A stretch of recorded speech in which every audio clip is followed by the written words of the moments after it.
Sumasahimpapawid mula sa Premier Ibanag City of the North. Para sa Diyos at sa Pilipinas nating mahal, ito ang DZYT 765 SMNI Radio Tuguegarao. Kapartner mo sa balita at serbisyo.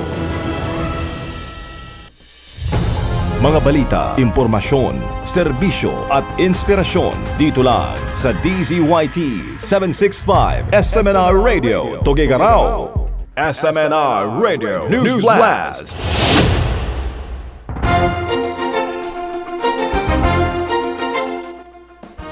OSG pinababasura sa Korte Suprema ang petisyon ni Senator Bato versus ICC arrest warrant. Hiniling ng Office of the Solicitor General OSG sa Korte Suprema na ibasura ang petisyon ni Senator Ronald Bato de la Rosa kaugnay ng arrest warrant na inilabas ng International Criminal Court or ICC laban sa kanya.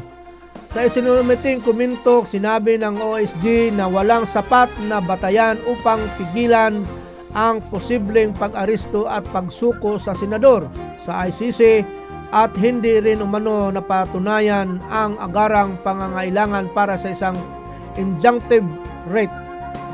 Iginiit din ng OSG na hindi maaaring gamiting panangga laban sa pananagutan ng parliamentary immunity at binanggit na maituturing umanong fugitive from justice si De La Rosa dahil sa umano'y pag-iwas sa pag-aresto. Nauna nang humiling si De La Rosa sa Korte Suprema ng temporary restraining order laban sa pagtutupad ng ICC warrant. Ngunit hindi ito pinagbigyan ng High Court at inatasan lamang ang mga opisyal ng gobyerno na magsumite ng komento sa loob ng 72 oras. Samantalang naglabas na rin ng Immigration Lookout Bulletin order laban sa senador habang wala pa ring kumpirmasyon sa kanyang kinaroroonan.